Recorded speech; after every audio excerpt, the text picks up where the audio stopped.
Imagine a hacker, right? Like a hacker failing to break into a secure server, diagnosing its own mistake, and then completely changing its attack strategy to successfully breach the system. And doing it fast, Fast doesn't even cover it. It did all of this in exactly 31 seconds. which is terrifying. Right. Now imagine that hacker isn't human at all. Today, we are looking at the exact moment artificial intelligence officially crossed the autonomous threshold. Welcome to our deep dive into the morning briefing for Sunday, July 26, 2026. It really is a remarkable moment to analyze. We are looking at sources today that map a world where our deeply physical realities and, our ancient human vulnerabilities are just colliding head-on with digital infrastructure. Totally. And this infrastructure is evolving at a truly unprecedented warp speed. Okay, let's unpack this. Our mission today is to navigate a dizzying stack of updates. We are swinging wildly from these intense global crises on the ground to staggering technological milestones in the cloud. And, well, we need to figure out what this all actually means for your daily life. But to understand where the technology is taking us, we really have to look at the ground level first.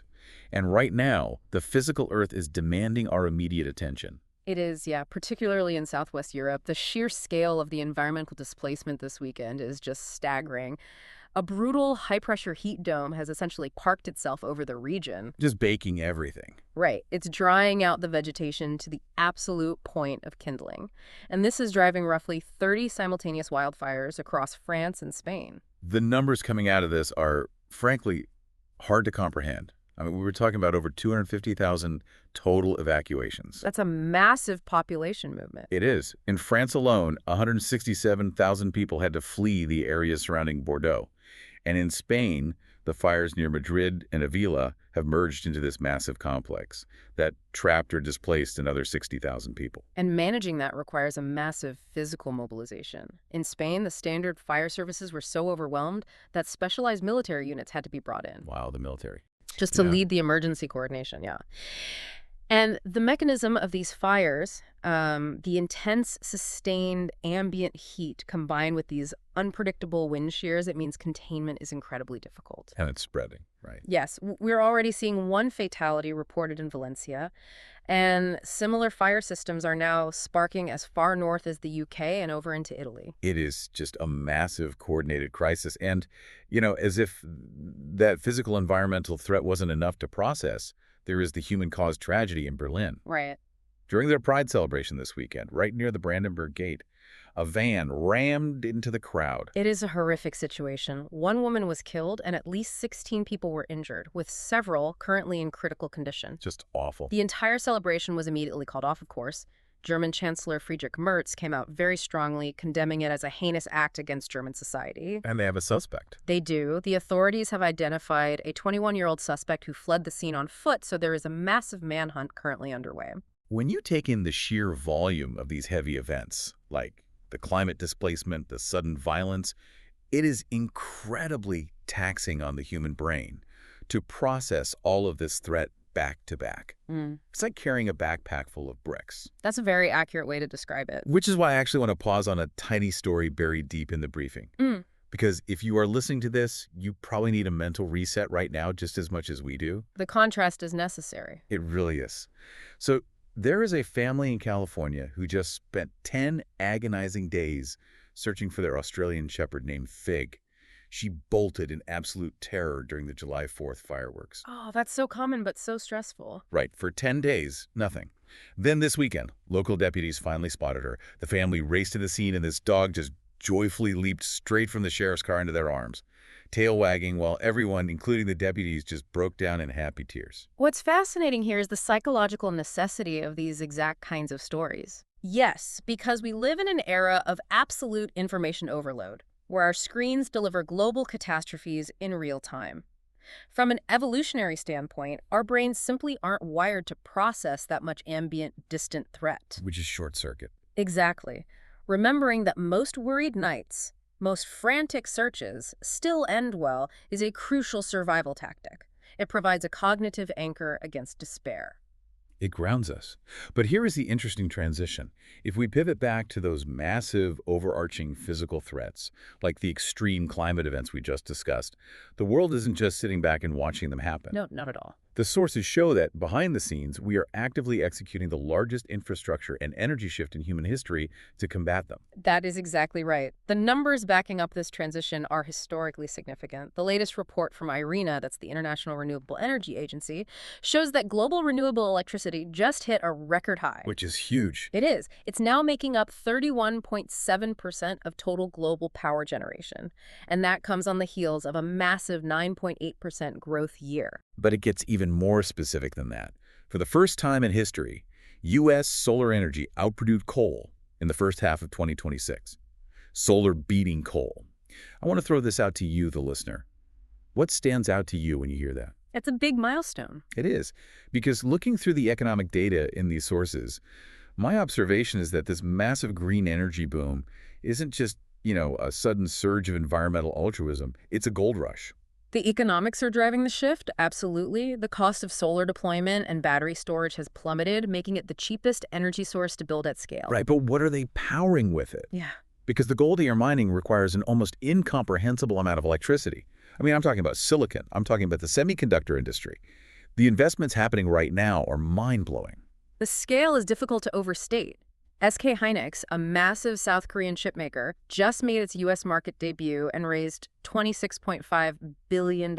Billion with a B. Billion. And it was oversubscribed more than 7 times over, meaning investors wanted to give them 7 times more money than they were even asking for. And they turned around and immediately committed $8.6 billion of that just to buy advanced lithography equipment from ASML, which, for those who might not follow semiconductor manufacturing, lithography is basically using extreme ultraviolet lasers to print microscopic city grids onto silicon wafers. Yes. It is how you carve a computer chip. Exactly. And SK Hynix is just one player. You also have TSMC, the world's largest contract chip maker, committing an incremental $100 billion to their U.S. operations.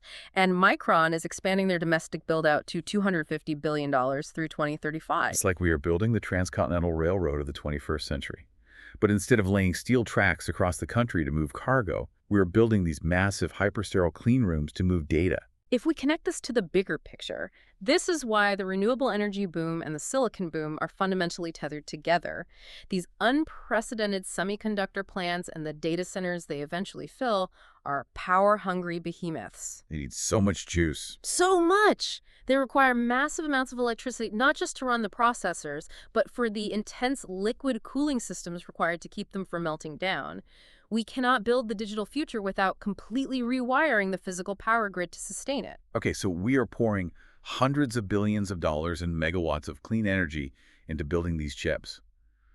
But what exactly is all this silicon being used for? Based on today's briefing, the answer is an AI revolution that has officially evolved. We are seeing the immediate payoff of that silicon investment. The computing power we are producing is yielding genuine, life-altering miracles. Let's start with the miracles. A company called In Silico Medicine has a new drug, ISM 0001055. It's a first-in-class treatment for a disease called idiopathic pulmonary fibrosis, or IPF. IPF is essentially a condition where the lungs become progressively scarred and stiff, severely restricting your ability to breathe. It's devastating. But this drug was designed entirely by generative AI. Which represents a complete paradigm shift for the pharmaceutical industry. Traditionally, drug discovery is a massive game of trial and error that takes decades. You have to figure out the exact shape of a molecule to bind to a specific disease-causing protein. It's like finding a needle in a haystack. It is. But by using AI to virtually model millions of molecular interactions in seconds, they have reduced development timelines by up to 70%. This field has already attracted over $2 billion in investment. And the most incredible part is that it is working in human trials. In a phase-1 trial of 71 patients, the AI-designed drug hit its safety and efficacy endpoints. Patients on the top dose actually gained nearly 100 milliliters of lung function over 12 weeks, while the placebo group declined. Wow. Getting lung function back with a scarring disease like IPF is virtually unheard of. It is a profound medical achievement. And alongside these specialized biological models, the general-purpose AI models are making equally massive leaps. Anthropic just released Claude Opus 5. The headline feature is a 1 million token context window. Let's explain what that means in practice, because tokens sounds like arcade money. Mm. A token is roughly a piece of a word. 1 million tokens means you could upload 4 entire Harry Potter books into the AI's memory at the exact same time, ask it a highly specific question about a minor character's actions across all 4 books, and it would process that entire library of information in seconds. Precisely. It expands what the machine can synthesize at once.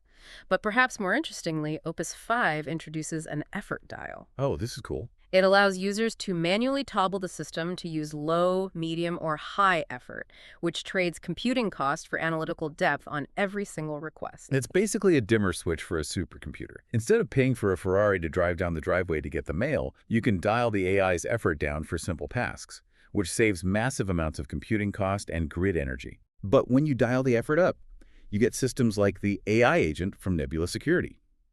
This agent just earned a $92,000 bug bounty from Google because it went digging and autonomously found a 15-year-old security flaw from 2011 nicknamed Ghostlock. This is a vital detail. Ghostlock was a bug hiding deep within the Linux kernel, which is essentially the core foundational engine of the operating system. The AI built a 97% reliable exploit that could break out of Docker and Kubernetes containers. That's complex stuff. It is. To visualize that, think of containers as standardized, secure shipping crates for software. If a bug lets you break out of the shipping crate, you can access the whole cargo ship. Human engineers missed this for a decade and a half. The AI found it and reported it responsibly. Okay, I love the medical breakthroughs, and I love a good news cybersecurity story. But here's where it gets really interesting, but also slightly terrifying.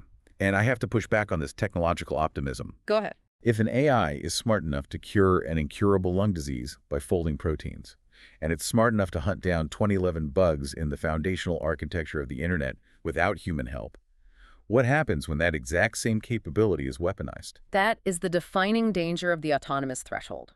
The underlying intelligence is completely agnostic. It doesn't inherently care if it is curing a lung disease or launching a catastrophic cyber attack. And we have our first real proof of that today. Yeah. Security firm Sysdig just discovered something called Puffer. This is the very first fully autonomous AI agent ransomware attack. Start to finish, there was no human directing it. None. It found an unpatched Langflow server, which is a tool developers use to build AI applications, and it tried to break in. And its first attempt failed. This is the detail we must pay attention to. In the past, automated hacking scripts were rigid. If they hit a wall they didn't expect, they would just fail, log an error, and stop. Right. But Puffer didn't stop. It failed. It read the error message, it diagnosed its own mistake, and it completely rewrote its approach to successfully breach the server. It did all of this in 31 seconds. Zero human help. It then went on to encrypt over 1,300 records. If we connect this to the bigger picture, that 31-second self-correction marks a permanent paradigm shift in cybersecurity. We are no longer defending against static tools. We are defending against adaptive thinking adversaries that operate at machine speed. Human network administrators cannot physically react in 31 seconds. They just can't. And the stakes for you, the listener, go far beyond just network security. While IT departments are fighting autonomous AI threats, everyday workers are fighting for their livelihoods. Monday.com, the massive project management software company, just laid off 20% of its workforce. That's significant. That is 630 jobs gone. They claim it's to pivot to an AI-first approach. And the timing of that announcement is incredibly revealing. In February, reporters with absolutely zero coding experience used an AI tool called Claude Code to clone Monday.com's core software from scratch. They did it in under an hour, and the computing cost was less than $15. This isn't just about software developers losing jobs anymore. This highlights a shift in the economy from knowing how to code to knowing how to prompt and solve problems. AI has now been the leading stated reason for U.S. job cuts for 4 straight months. Yes, with over 100,000 AI-related layoff announcements through just June of this year. Oh, and to make matters worse, if you are an IT admin running SonicWall SMA 1000 appliances, patch them right now. They've been actively exploited by zero-day flaws, meaning vulnerabilities the manufacturer had 0 days to prepare for since late June. Which brings us to a profound societal intersection. If we are building systems that can autonomously fix complex code in 31 seconds, find 15-year-old vulnerabilities, and replace knowledge workers at an unprecedented scale, what does human intelligence even look like in that future? Good question. How on earth are we preparing the next generation to navigate this landscape? That is the multi-trillion-dollar question. And ironically, the answer from some of the biggest school districts in the country seemed to be by pulling the plug entirely. It is a massive ideological reversal from the past decade of educational policy. Completely. The Los Angeles Unified School District, which is the second largest in the country, just approved sweeping new screen time limits for the 2026-27 school year. They are entirely banning screens for early grades. A total ban. Total ban. For middle and high schoolers, they are capping district device use to a strict 2 hours a day, and that includes time spent on homework. They've even banned student-led video streaming. It's like a massive digital detox diet. And LA is not an outlier here. Baltimore City public schools are making similar moves, and 16 different states have introduced bills this year specifically restricting classroom ed tech use. But wait, I have to challenge this. If we are entering an economy completely dominated by autonomous AI, isn't taking iPads away from a middle schooler like taking away a calculator during a math revolution? Are we just severely handicapping them by forcing them back to paper and pencil? This raises an important question about the actual return on investment of all this technology. As school budgets tighten, administrators are finally looking at the data and asking, what is this tech actually doing for our kids' cognitive development? For Right. the last decade, the assumption was that constant digital exposure meant digital literacy. But the reality is that endless screen time often fractures attention spans. Which means the ability to deeply focus is becoming rare. Exactly. As AI does more and more of the digital heavy lifting, writing codes, summarizing text, generating reports, the value of deeply human analog achievements is skyrocketing. Oh, that makes sense. The rigorous focused study required to master complex subjects that represents human bandwidth. And reclaiming that bandwidth away from screens might become the ultimate premium skill in the future economy. And the data from the College Board actually backs that up. The National Recognition Program just honored a record-breaking 300,000 students this year, giving out over 350,000 honors. To get this, you need a B+ GPA or higher in strong advanced placement performance. That's a lot of hard work. It is. And they specifically highlighted that a growing number of these honors are going to students from rural and small-town communities, as well as first-generation students. It's a fascinating contrast. While the corporate world is obsessed with algorithmic speed, the academic world is rewarding sustained analog human effort. It is the human element, which bridges perfectly into the cultural events of the weekend. Because despite our deep immersion in screens, and despite the very real anxiety surrounding AI replacing our jobs, our cultural anchors remain these deeply communal, intensely physical experiences. Just look at what crowds are gathering to witness right now. The desire to connect in the physical world hasn't diminished. In fact, as an antidote to digital isolation, it seems to be surging. Absolutely surging. At San Diego Comic-Con, Hall H was packed to the gills. Marvel dominated the announcements. Ryan Gosling is starring in a Ghost Rider film, and Ryan Coogler is teaming up with Letitia Wright again for Black Panther 3. And reporters noted the crowds were noticeably livelier and more engaged than last year. People specifically want to be in the room together. They do. We are seeing the exact same phenomenon in live sports. The WNBA All-Star Game in Chicago just shattered attendance records with nearly 20,000 fans showing up to watch Team Spoon beat Team Coop 129-122. And what a game it was. Oh, amazing. Jonquel Jones took MVP, and Caitlin Clark came out incredibly explosive, dropping 11 points in her first 6 minutes on the court. You simply cannot simulate the energy of 20,000 people collectively losing their minds over a deep three-pointer. You really can't. It is visceral. It's the exact same energy at the Indianapolis Motor Speedway for the NASCAR Brickyard 400. You've got Bubba Wallace chasing a rare back-to-back win, which is something we haven't seen at the Brickyard since 2020. They even had Indiana Pacers forward Obi Toppin driving the pace car, giving the local fans that fun cross-sport moment. And even the off-court news is dominating these physical conversations. LeBron James signing a 2-year, $8 million deal with the Philadelphia 76ers. Right, and his agent, Rich Paul, instantly having to put out a statement clarifying that his son, Bronny, is not a package deal coming over from the Lakers. People love the drama, they love the debate, they love the connection. It's physical, messy, and entirely human. And to close the thematic loop of looking for bright spots in the physical world, I think we have to mention the Fight to Freedom operation that took place this week. I am so glad you brought this up. Greater Good Charities organized a massive rescue flight that transported 43 dogs and 33 cats out of severely overcrowded, at-risk shelters in Florida and Alabama. They flew them all the way up to New Jersey and New Hampshire, where adopters and rescue volunteers were waiting on the tarmac. It's a logistical operation that is, a fraction of the size of a $250 billion chip plant. But for those animals, it means absolutely everything. Exactly. It provides 76 literal second chances. That is 76 animals spending tonight somewhere warmer, safer, and more loved than they were last week.